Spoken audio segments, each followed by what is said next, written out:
말씀을 가지고 거룩한 사랑이라는 제목으로 우리 하나님 말씀 살펴보도록 하겠습니다. 하나님이 우리를 사랑하시는데 어떠한 사랑으로 사랑하고 계시는가? 그 사랑은 한마디로 표현할 때 거룩한 사랑이다 라고 이렇게 말할 수가 있습니다. 그러면은 거룩한 사랑이라는 것은 어떠한 사랑을 말하는 것인가요? 오늘 본문의 말씀을 가지고 두 가지 이렇게 표현으로 말씀을 살펴보도록 하겠습니다. 거룩한 사랑, 첫 번째는 미워하시는 때에도 사랑하시는 사랑이다 라고 하는 그러한 말로 표현할 수 있습니다. 여러분, 미워하시는 가운데서도 사랑하시는 사랑이다. 하나님은 미워하시기도 하십니까? 미움은 죄 아닙니까? 하나님에게는 죄가 없으신데 어떻게 하나님이 미워하시는 것이 있을 수가 있겠습니까? 라고 우리가 생각할 수 있을지 모르겠지만 하나님도 미워하십니다. 무엇을 미워하십니까? 죄를 미워하십니다. 인간의 죄를 하나님께서 얼마나 미워하시는가? 심히도 죄를 미워하신다. 우리 하박국서 1장 13절에 보게 되면은 하나님은 눈이 정결하셔서 우리는 끝까지 그 정도 죄 가지고 뭘 그러세요? 라고 하는데 하나님은 눈이 정결하셔서 차마 악을 보지 못하시고 차마 패역을 보지 못하시는도다 라고 이렇게 하나님에 대해서 말씀해 주고 있어요. 하나님은 죄악을 그냥 보는 것조차도 하나님께서는 힘들어 하세요. 그런데 죄하고 이렇게 타협을 한다? 하나님께서는 너무나 이것은 힘든 일이에요. 불가능한 것입니다. 하나님은 죄를 그냥 묵과하실 수가 없으시다. 다른 좀 어려운 말로 하면 하나님은 죄악에 대해서 불관용하신다. 하나님 넓은 마음을 가지고 죄도 다 품으세요 라고 하는데 하나님은 죄에 대해서 불관용하시기 때문에 우리 하나님께서 그 호렙산에 임재하셨을 때 모세를 통해서 이스라엘 백성들을 가까이 오지 못하게 했습니다. 누구든지 이 산에, 내가 임재한 이 산에 가까이 오면은 나의 이 거룩한 의가 그를 돌격하여서 하나님의 거룩하신 가운데 그 죄악이 있는 사람은 누구든지 간에 하나님의 거룩한 공의가 돌격함으로 말미암아 그가 죽을까 염려하노라 라고 말할 정도로 하나님은 거룩하신 하나님, 하나님은 공의로우신 하나님, 죄악을 그냥 묵과하지 아니하시고 반드시 죄에 대해서 하나님께서는 진노를 바라시는 하나님이시다 라고 하는 것이 이 하나님에 대해서 우리가 알 때 하나님은 그러한 공의로운 하나님이시다 라고 말씀해 주고 있어요. 그런데 하나님은 그렇게도 죄를 미워하시는데 우리는 문제는 죄를 가지고 있다라고 하는 것이, 죄를 가지고 있다. 어떠한 죄를 가지고 있나요? 하나님을 믿지 못하는 불신의 죄. 그래서 오늘 본문의 1절에 보면은 이런 말씀 있지 않습니까? 우리의 전한 것을 누가 믿었느뇨? 지금 이사야 선지자가 나와 많은 주의 종들이 참 선지자들이 와가지고 하나님 말씀 전했는데 누가 믿었냐 그 말입니다. 다른 말로 하면은 믿은 사람이 없다라고 하는 것이. 하나님 말씀 전했다 할지라도 하나님 말씀 믿지 않았습니다. 특별히 하나님께서 무슨 말씀 전해주셨어요? 구약 성경은 오실 메시아에 대해서 말씀 전해줬는데 구구절절히 창세기 3장서부터 인간이 죄를 범할 때서부터 하나님은 오실 메시아가 있을 것인데 그 메시아는 이런 자일 것이다 라고 말씀해 주셨으니 여자의 후손으로 오실 것이다, 처녀의 몸으로 오실 것이다, 그는 전능하신 하나님이지만 한 아기로 한 아들로 오실 것이다, 이새의 뿌리에서 다윗의 후손으로 오실 것이니라. 구구절절히 구약 성경은 다 오실 메시아에 대해서 말씀해주고 있다고 하지 않습니까? 그러면서 또 이사야 선지자도 나도 여러분에게 하나님의 말씀을 전합니다. 오실 메시아에 대해서 말씀을 전하고 있습니다. 그는 어떠한 자인가? 2절 말씀해 보니까 그는 주 앞에서 자라나기를 연한 순 같고 마른 땅에서 나온 줄기 같아서 고운 모양도 없고 풍채도 없은즉 우리의 보기에 흠모할 만한 아름다운 것이 없는 그러한 모습으로 우리에게 오실 것입니다. 이 말은 무슨 말입니까? 2절에 또 구구절절이 시적인 표현으로 쓴 것은 그는 참으로 고독하고 빈곤한 상태에서 우리 인간적으로 봤었을 때에는 세상의 영광도 없지 그러한 고난받는 종으로 우리 가운데 오실 것입니다 라고 이렇게 하나님의 종들은 오실 메시아에 대해서 선포를 해줬는데 요한복음에 보니까 그가 정말로 오셨어요. 근데 영접하는 자가 아무도 없었느니라. 그가 이 세상에 왔을 때 아는 자들도 없고, 아니 어찌된 것이에요. 세상은 모른다 할지라도 하나님의 백성들이라고 하는 이스라엘 사람들은 알아야 되겠죠. 그들은 구약 성경을 가지고 있으니까. 하나님 말씀 웬다고 하지 않습니까? 하나님 말씀 써서 갖다 붙이고 다니고 있다고 하지 않습니까? 그럼에도 불구하고 1절 말씀 다시 되돌아가서 보게 되면은 아는 그를 우리가 이렇게 전해준 것을 믿은 사람이 없어서 여호와의 팔 구원이 그 팔레스타인 땅에 먼저 이스라엘 백성이 나타냈음에도 불구하고 그들에게 나타냈음에도 불구하고 그들이 믿지 아니하였으니 아무도 예수 그리스도를 믿은 자가 없었다. 다 하나님의 말씀 불신했습니다. 하나님의 말씀 믿지 아니했어요. 그것이 저들의 죄인 것이고, 또 오늘 본문에 6절 말씀, 우리 맨 마지막에 6절 말씀 먼저 보게 되면은 이런 말씀이 있습니다. 우리는 다 양 같아서, 여기 양이라고 하는 것은 좋은 의미가 아니에요. 양은 아주 양순해 보이지만 고집이 세다고 합니다. 고집이 세서 완고해서 이스라엘 백성들을 양으로 비교했었을 때는 뭐 순종하며 잘 따라가는 그런 비유도 있겠지만 여기서는 부정적인 의미를 가지고 있어요.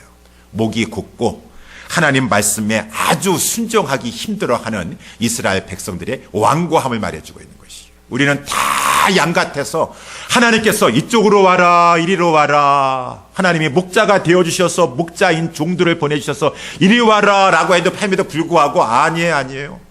나는 아무리 그런다 할지라도 내 마이웨이를 가겠습니다. 그것이 좋은 길이면 모르겠는데 하나님은 생명의 길, 진리의 길, 선한 길로 인도해 줬음에도 불구하고 우리 인간들이, 저와 여러분들도 빠지기 쉬운 건 아닙니다. 내 생각에는, 내가 보기에는 일로 오세요, 일로 가야 됩니다. 아닙니다. 나는 여기를 더 좋습니다. 제가 더 잘 알고 있습니다. 제 형편은 제가 알고 있습니다. 각기 제 길로 가려고 그래요. 이것이 고집이 세다라는 것이요. 왜 제 길로 가려고 그러시오? 하나님이 진리를 말씀을 주시면서 가르쳐 주시고 알려주셨을 때는 주님, 이 상황에서는 내가 아닌 것 같다 할지라도 주님의 말씀이 내 발의 등이요 내 길에 비치십니다. 말씀해 주시면은 용서하라 그랬으니 용서하고, 사랑하라 그랬으니 사랑하고 해도 불구하고 아닙니다. 나 사랑 못하겠습니다. 나 상처받았습니다. 나 힘듭니다. 나 용서 안 하겠습니다. 나 사랑 못합니다. 내 형편이 이렇습니다. 라고 하면서 우리는 다 양 같아서 하나님 말씀대로 따라가기만 하면 되는데 따라가지 못하고 각기 제 길로 가길 좋아하는 죄된 습성을 가지고 있다. 이것이 인간의 죄성이에요. 불신과 불순종인 것입니다. 우리 이러한 죄를 가지고 있는데 이것은 뭐 다 그렇지 않습니까? 우리는 다라고 하지 않았습니까? 모든 사람은 다 죄인이에요. 그러니까 이거는 뭐 당연한 거 아니겠습니까? 라고 하는지 모르겠지만 하나님은 죄를 심히도 미워하신다라고 성경에서 말씀해주고 있어요. 미워하시는데 그 죄로 말미암아 하나님께서는 거룩한 진노를 발하셔서 죄의 싹은 사망이다. 하나님이 이렇게 말씀하신 것입니다. 우리는 죄를 심상치 않게 여기지만은 죄의 싹은 사망이 되어서 하나님은 죄에 대해서는 진노하고 계세요. 우리가 죄에 대한 자리에 있으면은 진노하고 있어서 성경에서는 그러한 것을 가지고 하나님과 원수가 되었다. 여러분 지금 하나님과 원수 관계에 있으세요? 죄를 짓고 있습니까? 하나님의 보시기에 하나님께서 온화한 모습으로 나를 바라보셔야 되는데 하나님께서 찡그린 모습으로 하나님께서 진노하신 모습을 가지고 참고는 계시지만 그렇게 보시는 하나님과의 관계가 이렇게 지금 원수 간의 관계 속에 있습니까? 그러면 빨리 회복하셔야 되죠.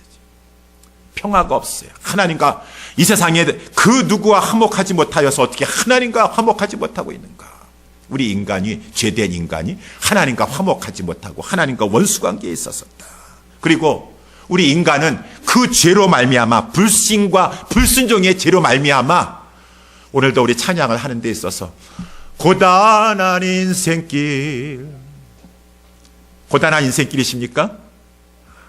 여러분들이 다 속으로 아멘 하시는 것 같으시죠.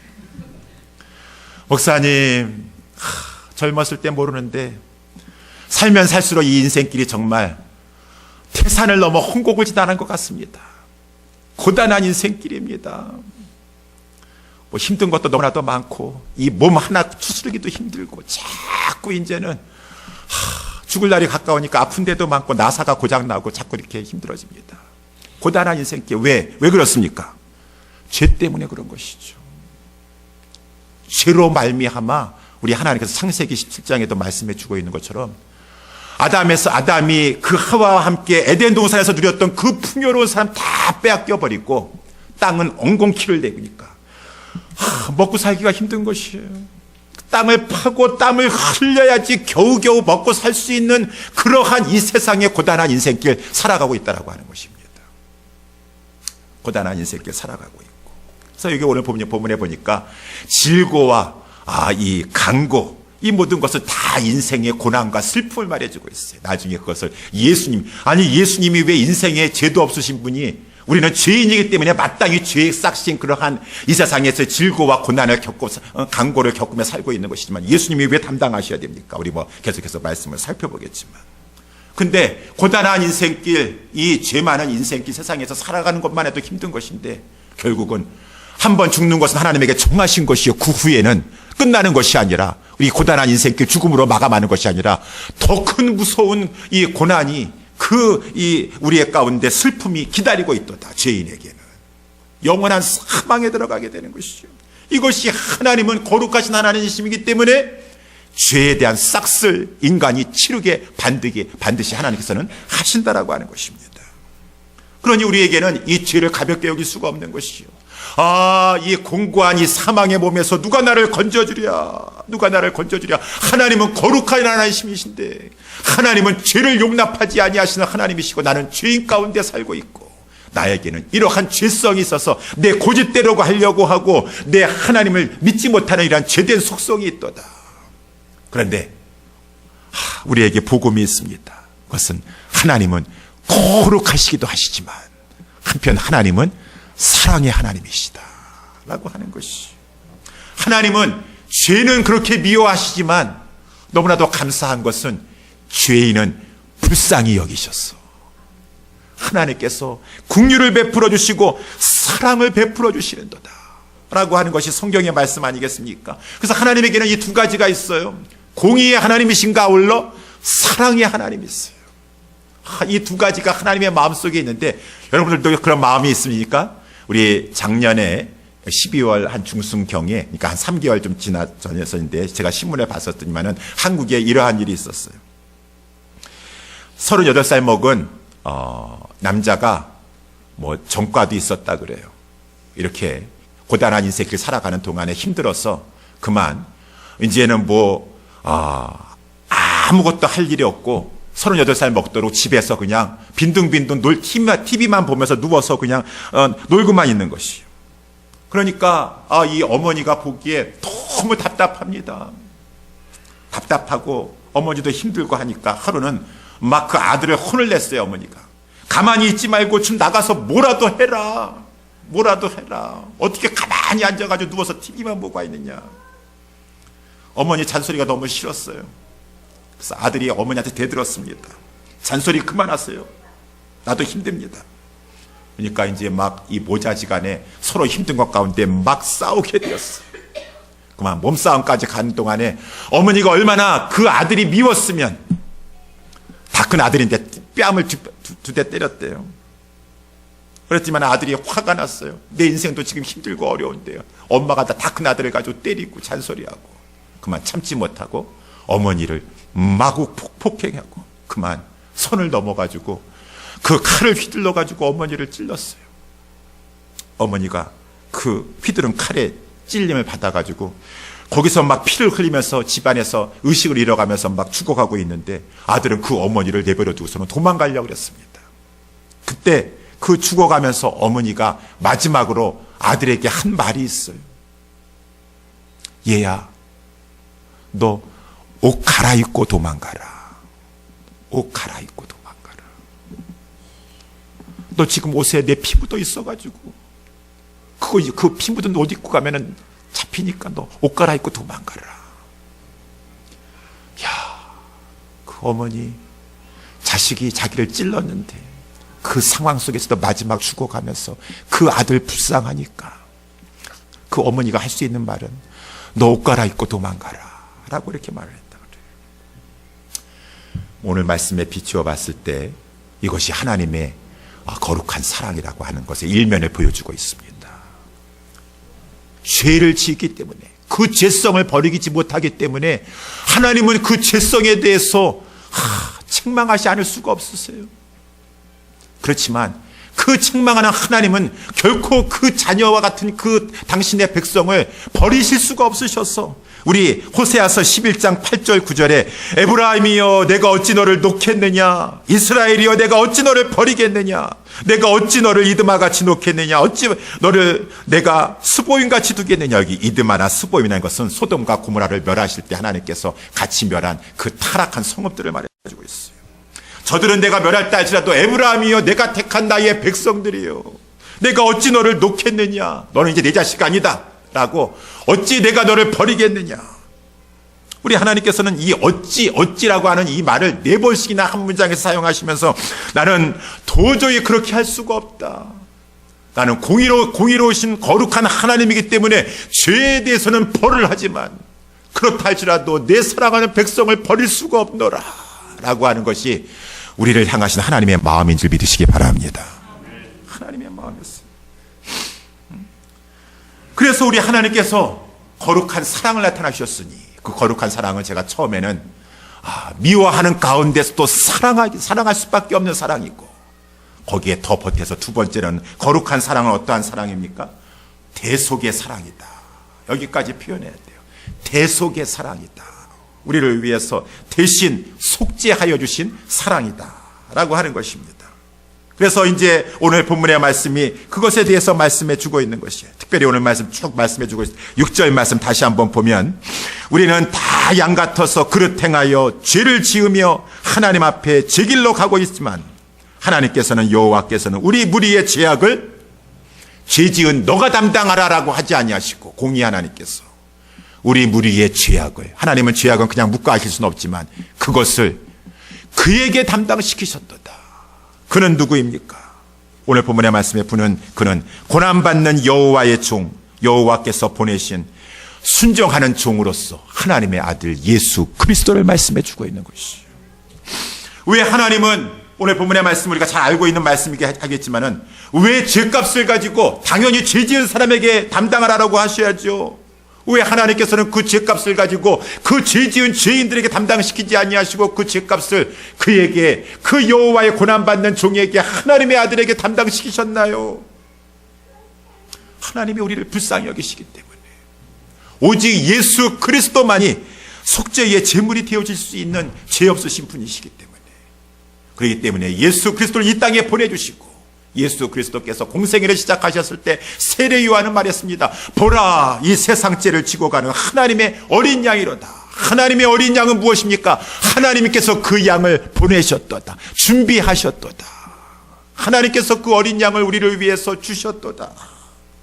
우리 하나님께서 보내주시고 우리 주 예수 그리스도께서 하나님의 뜻에 순종하시고 자원하여서 우리를 사랑하셔서 이 땅에 내려오셔서 하나님의 어린 양이 되어주셨는데, 그 하나님의 어린 양은 속죄의 우리의 대속의 대속의 어린 양이 되었어. 오늘 본문 5절 말씀에 보니까 그가 찔림은 우리의 허물을 인함이요 그가 상함은 우리의 죄악을 인함이라. 그가 징계를 받음으로 우리가 평화를 누리고 그가 채찍에 맞음으로 우리가 나음을 입었도다. 우리 예수님의 죽음은 철저히 우리 죄하고 연관되어 있다는 것이에요. 우리의 허물, 우리의 죄악, 다 죄라고 하는 말을 다리 표현한 것이죠. 그래서 그가 고난당하시고 죽음을 당하였다, 찔렸다, 상함을 받았다. 그러므로 말미암아 예수 그리스도께서 징계를 받음으로 말미암아 우리는 죄악된 자리에서 하나님과 원수관계에 있었었는데 하나님과 화목하게 되었다, 평화를 누리게 되었다. 우리 예수 그리스도께서 고난을 당하시고 죽음을 당하시는 채찍에 맞음으로 말미암아 우리가 죄병으로부터 영원토록 이 세상에 사는 동안에도 고단한 인생길 하나님 앞에서 살아가야 될 것이고, 저 영원한 지옥에 가서 그 말할 수 없는 불꽃 가운데 고민하는 삶을 살 수밖에 없었을 터인데, 죄병에서 나음으로 말미암아, 치료함 받음으로 말미암아 이 세상 살아가는 동안에 또 세상은 죄 많은 세상이지만 그 가운데 하나님이 주시는 참다운 기쁨과 평강을 누리게 되었고, 저 영원 세계에 들어가서 영생 복락을 누리게 되었도다.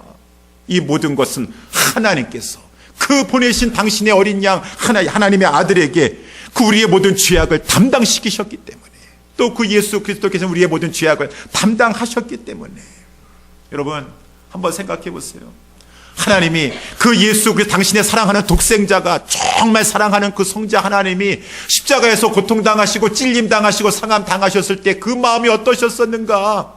그 마음이 어떻었는가? 우리가 이제 고난주간의 말씀을 계속해서 살펴보겠지만은, 엘리 엘리 라마 사박다니, 나의 하나님 나의 하나님 어찌하여 나를 버리시나이까? 라고 하면서 예수님께서 하나님 앞에 호소하고 절규하셨다 할지라도 하나님은 외면하셨습니다. 아니 어떻게 하나님 그렇게 무정하세요?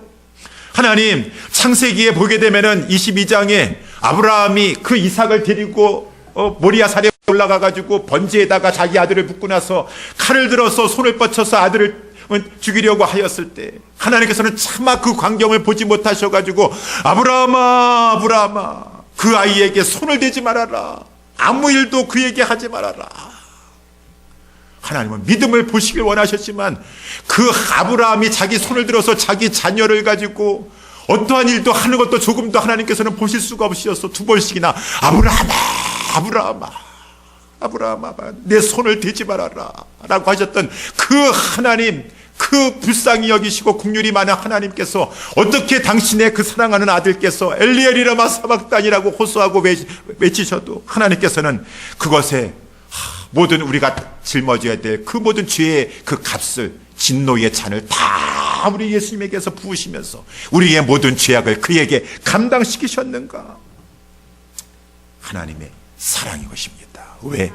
그가 징계를 받음으로 우리가 평화를 누릴 수가 있기 때문에, 그가 채찍에 맞음으로 우리가 죄병에서 나와서 죄 문제를 해결할 수가 있기 때문에 성경은 말씀해주고 있어요. 요한복음 3장 16절. 하나님이 이처럼 세상을, 우리 세상 가운데 있는 우리 죄인들을 사랑하여 주셨도다.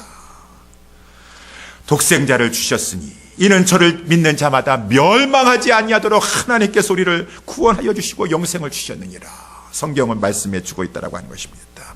그 하나님의 사랑, 우리 지난 금요일 날도 제자반에서 성경 공부를 할 때 우리 장로님, 집사님, 권사님들 이렇게 신앙생활 하는 것 가운데 그 구속의 사랑, 이 속죄의 사랑에 얼마만큼 이렇게 감격하신 적이 있으십니까?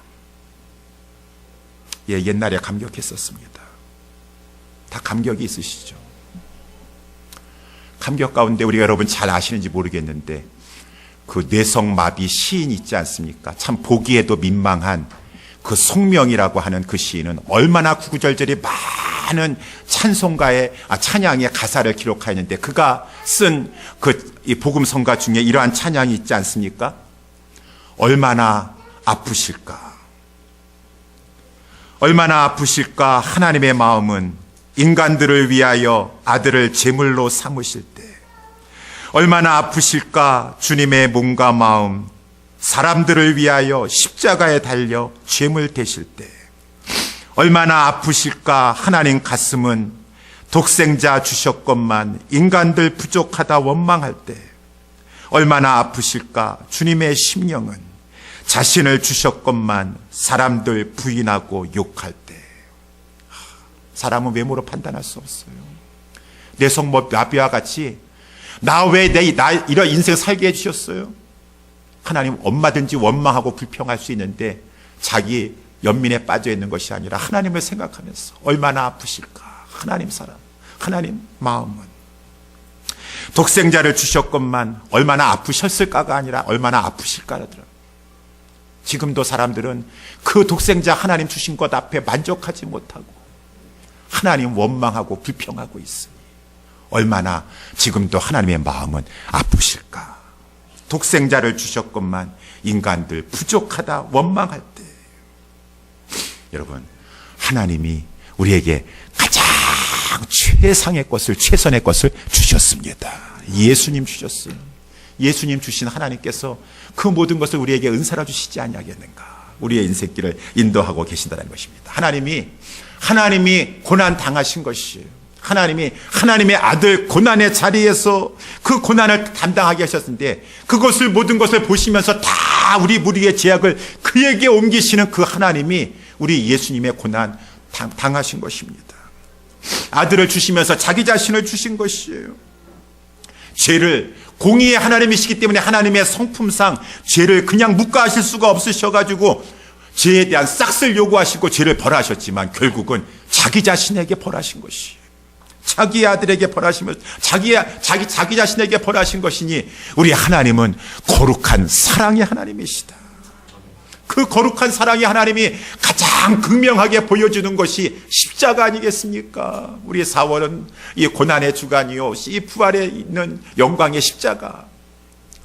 그 십자가는 하나님의 공의를 먼저 나타내 주는 것이요, 내가 내 아들을 십자가에 못 박는데 내어주고 모든 그 죄악을 그에게 다 담당시켜야 할 정도로 나는 죄악에 대해서는 불관용하는 거룩한 하나님이시니라.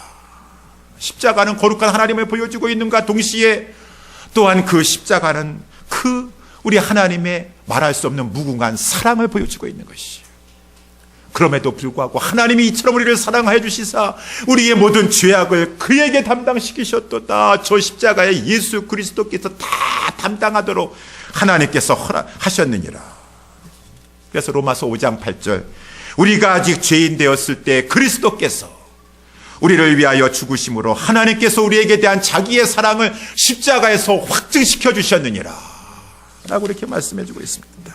사랑하는 성도 여러분들이요, 그렇기 때문에 우리는 어떻게 살아야 되겠습니까? 오늘 본문의 말씀에 근거하여서 하나님의 거룩한 사랑을 깨닫고 알고 우리의 고단한 인생길 살아가는 동안에 늘 우리는 주님의 그 거룩하심과 그 사랑을 생각해야 될 것입니다. 기억해야 될 것입니다. 그러면서 하나님, 이렇게 하나님께서 자기의 독생자를 주실 정도로 사랑하셨는데 나도 하나님 어떻게 사랑해야 되겠습니까? 하나님은 말씀하셨어요. 가장 큰 계명, 하나님도 독생자를 주시기까지 다 사랑하셨으니 우리도 마음을 다하고 성품을 다하고 힘을 다하여 하나님을 사랑해야 되지 않겠습니까? 다하는 사랑으로 살아라. 다하는 사랑으로. 다하는 사랑이 어떠한 사랑입니까? 우리가 하나님의 은혜를 이렇게 입었다면 하나님 앞에 어떻게 살아야 되겠습니까? 하나님이 기뻐하시는 것이 무엇입니까? 오늘 본문의 말씀을 통해서 결론적으로 말씀드립니다. 여러분, 하나님이 무엇을 가장 싫어하시는지, 내가 우리 부모님 정말 공경하면은 우리 부모님이 어떠한 음식 좋아하시고 어떤 것은 드시지 않는지 효자는 안다고 말인 것입니다. 하나님이 무엇을 기뻐하시는가? 하나님이 무엇을 가장 미워하시고 싫어하시는가? 하나님은 죄를 미워하시고 죄를 싫어하시오니 내가 그 십자가의 은총을 입은 자로서 어떻게 이 죄를 가볍게 여길 수가 있는 것인가? 우리가 하나님 앞에 늘 죄성이 있기 때문에 또는 우리가 실수를 하고 죄를 짓는다 할지라도 하나님 앞에 그 죄를 가볍게 여기지 아니하고 회개하면서 죄와 싸워 나아가야 될 것이고 죄를 멀리하는 삶을 살아야 될 것입니다. 그것이 하나님이 기뻐하시는 것이요, 하나님이 기뻐하시는 것이요. 특별히 여러분, 불신의 죄를 버리세요. 하나님은 하나님이 말씀하신 것을 우리가 못 믿어하고 하나님은 이렇게 인도해 주는데 하나님이 이끄는 길로 못 믿어와서 못 나가는 그러한 것을 하나님께서는 기뻐하지 않으십니다. 자기 아들을 아끼지 아니하고 모든 사람을 위해서 내어주시니까 어찌 그 아들과 함께 모든 것을 우리와 함께 우리에게 주시지 않겠느냐.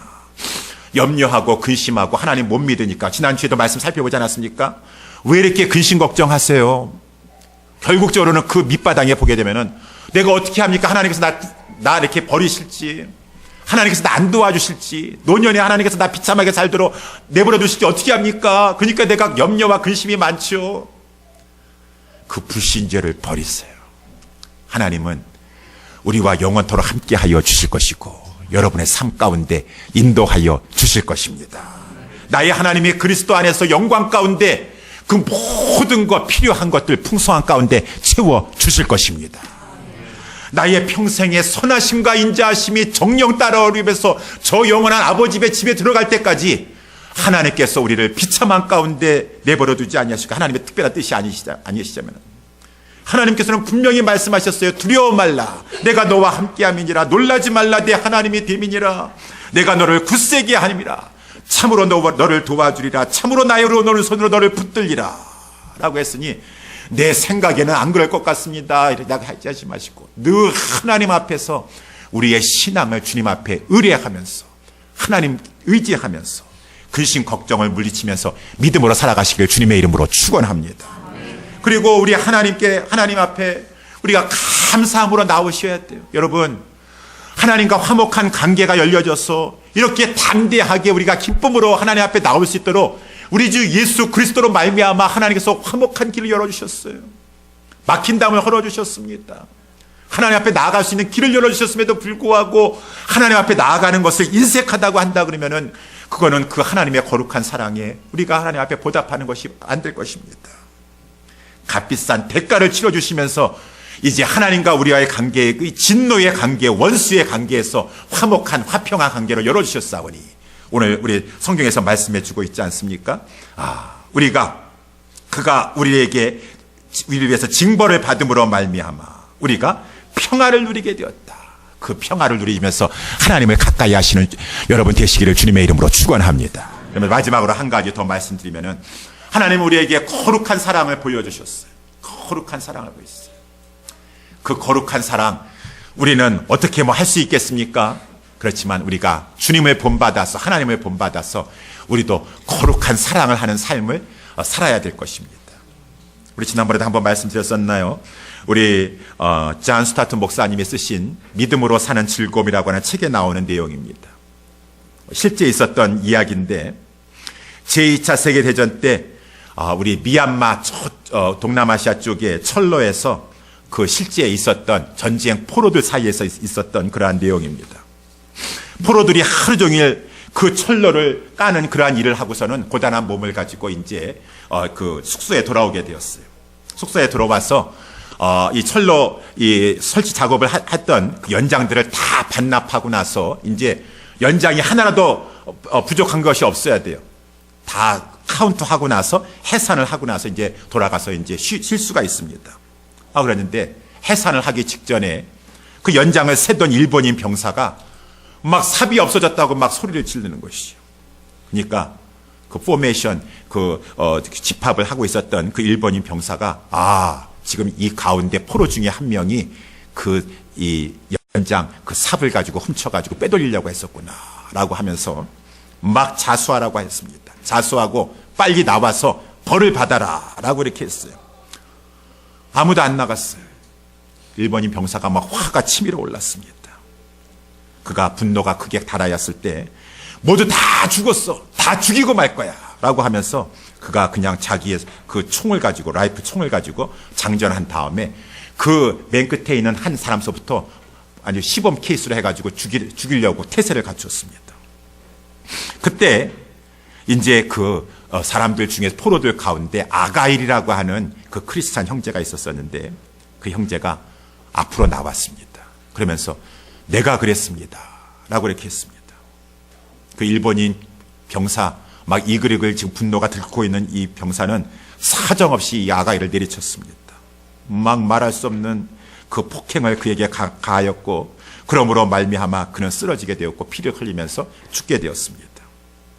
그래서 이제 그 아가일은 그 말할 수 없이 매를 맞고서는 죽고 이제 그 시신을 가지고 동료들이 이제 수습을 한 다음에 사람들은 다 이제 병영 안으로 돌아가게 되었었는데 그 위병소에서 이렇게 연장들을 관리하는 위병소에서 연장을 세워보니까 조금 전에 샜던 그 일본인 병사가 잘못 쓰였던 것이었어요.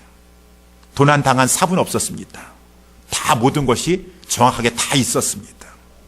일본인 병사가 셈을 잘못한 것이었지 아가일은 훔치지 않았다라고 하는 것입니다. 근데 그는 왜 그 순간에 내가 그랬소라고 그렇게 앞에 나아가서 자기가 죄를 지은 것처럼 말을 했는가? 그것은 우리는 다 알 수 없지만 그 존 파이퍼의 목사님이 쓴 그 책에 보하면은 아마 그는 크리스찬으로서 이렇게 생각했었을 것이다 라고 이렇게 말하는 부분이 있어요. 하나님, 저는 예수 그리스도를 믿고 죄 용서 받았습니다. 나에게는 영원한 생명이 있습니다. 하나님, 그러나 내 친구들은 아직 죽음에 준비되어 있지 못합니다. 하지만 저는 내 안에 사신 분이 예수 그리스도께시요 또한 내가 죽는 것도 유익함이라고 고백할 수 있습니다. 하나님, 제가 대신 나아가겠습니다 라고 그는 아마 믿는 자로서 그렇게 생각하고 용기를 내어서 자기가 그 친구를, 누군가 훔친 친구를 대신해서 앞에 나갔을 것이다 라고 하면서 그 요한복음 15장 13절의 말씀이 생각나는 것이요. 사람이 친구를 위하여 자기 목숨을 버리면 이보다 더 큰 사랑이 없나니. 우리 주님이 말씀하신 것이죠. 하나님이 먼저, 우리 하나님이, 성부 하나님이, 성자 하나님이 거룩한 사랑을 보여주시고, 내가 너희를 사랑한 것과 같이 너희들도 그렇게 사랑하도록 하라. 예수 사랑교회 성도들이요, 그렇게 사랑하도록 하라. 형제들끼리 서로 사랑하도록 하라. 오늘날 우리는 너무나도 자기중심적입니다. 너무나도 이기적입니다. 나만을 생각하는 곳에 살고 있습니다. 그렇지만 하나님께서는 우리에게 먼저, 우리보다 먼저 이 거룩한 사랑의 본을 보여주셨고, 우리 예수님이 본을 보여주셨으니 그 사랑의 은혜를 입은 저희들이 어떻게 살아야 되겠습니까? 부족하나마 우리들도 우리 친구를 위해서, 우리 형제를 위해서 목숨을 못 버린다 할지라도, 목숨까지는 못 버린다 할지라도 우리도 그 사랑을 작은 것부터 실천하며 살아야 되지 않겠습니까? 그러므로 말미암아 우리 가운데 거룩한 사랑이 일어났어. 정말 초대 우리 안디옥 교회의 모든 성도들이, 그들은 그리스도께 속한 자들이었었어요. 저들을 보니까 저들은 정말 그리스도인들이다, 예수쟁이들이다 말한 것처럼 거룩한 사랑, 우리 늘 생각하시면서 그 사랑을 우리 공동체 안에서부터 실천하는 것 가운데 정말 거룩한 사랑의 공동체의 교회, 우리 모든 성도들 다 될 수 있게 되기를 주님의 이름으로 축원합니다. 기도하겠습니다.